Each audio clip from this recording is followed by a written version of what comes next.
Thanks.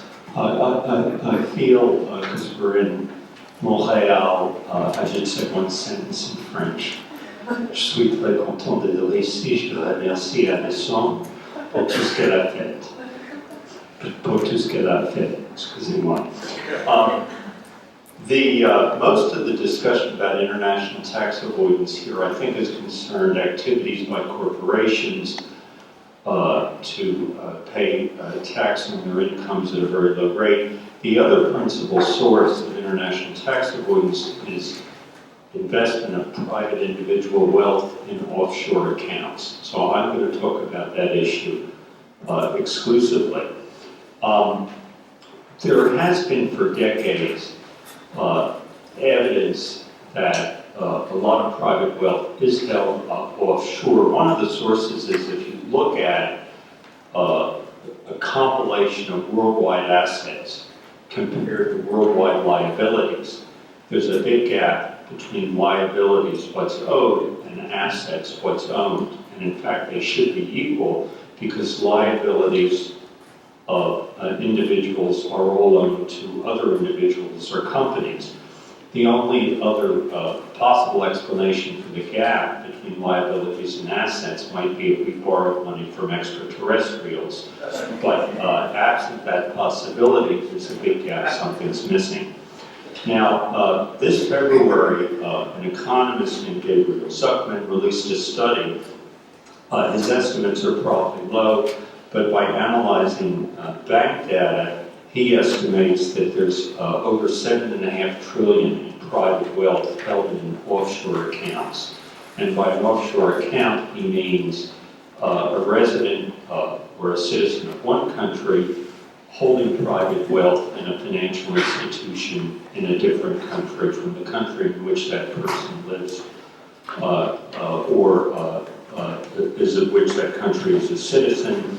And Zuckman estimates that lost tax revenues from privately held offshore wealth are at least $200 billion a year. There are other estimates I'll talk about in a second. The principal reason, of course, for holding wealth offshore is to hold it in a country that has bank secrecy laws so that the amount of income being earned by the offshore account remains a secret and doesn't get reported to the country entitled to subject it to taxation. One of the interesting things about the offshore wealth problem is that although there's been a lot of publicity about American and Europeans investing offshore in Swiss, Luxembourg, Hong Kong, and Singapore financial institutions, this is a much greater problem proportionately for developing countries. The estimates, and again, these are rough estimates, are that about 2% of North American private individual wealth is held offshore, perhaps 8% of European private individual wealth is held offshore, but for developing countries, it's 25% or 33%.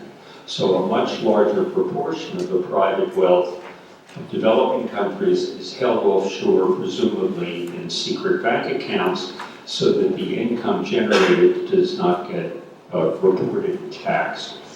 Now, how many minutes do I have left? I'm very compulsive. 11 minutes. You're not going to add that to my time. Like soccer. Now, since about 2007 2008, after revelations involving UBS, the United Bank of Switzerland, and Luxembourg banks, the OECD moved to adopt a standard for disclosure of information in offshore investment accounts, and it was known as basically as information on request. In other words, the OECD said that countries in which banks held offshore accounts had an obligation, despite their bank secrecy laws, to provide information about income earned by those accounts when there was a specific request from another country. Seeking information on request has pretty much proved a failure because it requires the requesting country to have the name, to know the identity of a resident or citizen that's thought to be evading taxes, and in addition, some factual information indicating a basis for thinking that tax evasion is occurring. So information on request is largely regarded as a failure. And the solution that has been proposed is something a lot of you are probably familiar with, which is referred to as automatic information reporting. And the idea is that when there's an offshore account, the foreign financial institution would have an automatic obligation to report to the country of the holder of the account annually the amount of income being generated and the identity of the account holder so that the income could be taxed. In other words, it would do the same for foreign governments that a financial institution does for accounts owned by residents or citizens of its own government. If a financial institution in the United States, for example, has an account of a U.S. citizen, it automatically reports the amount of income earned each year to the U.S. government.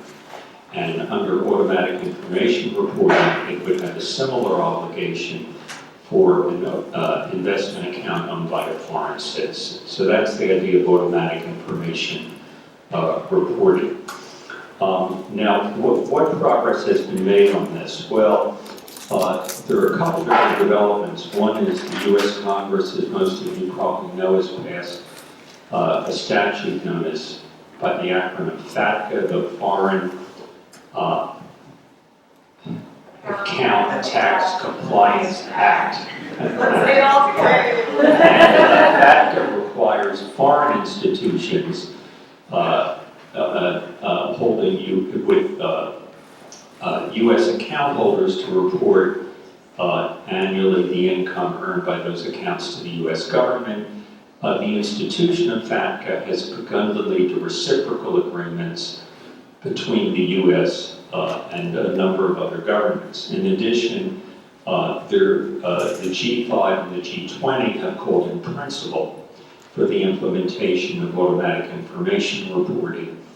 And with great reluctance, the Swiss have announced in principle they're prepared to institute automatic information reporting for Europe.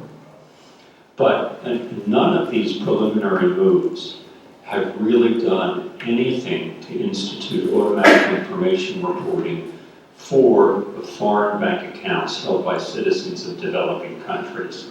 And that's where the problem is greater, because a much higher proportion of developing country wealth is held in foreign bank accounts, private wealth, and escapes taxation. How many minutes left?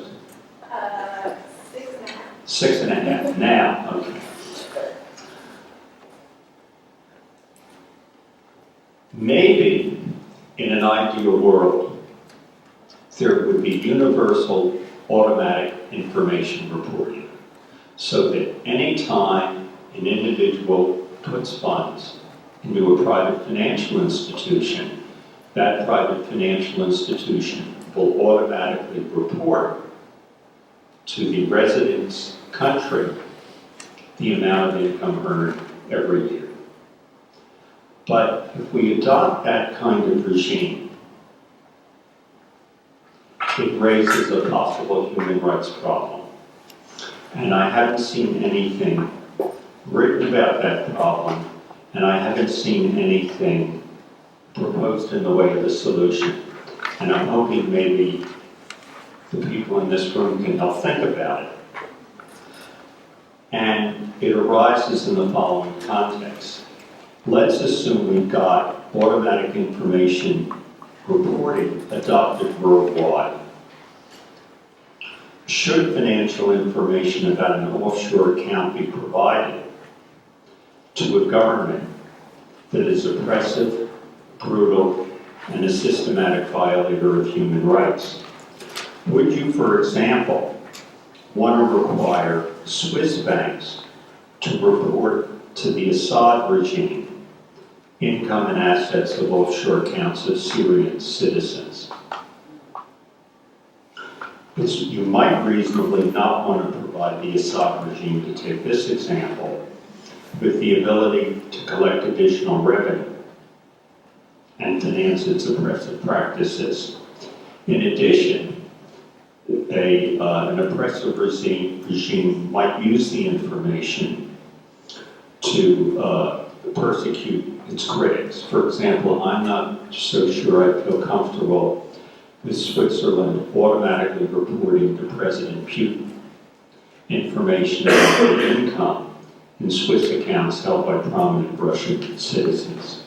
So I think the practical problem here, it's a practical problem, is if we're going to move towards automatic information reporting in order to prevent tax avoidance through offshore accounts, we've got to think about what we do when the government seeking information automatically is brutal, autocratic, and repressive.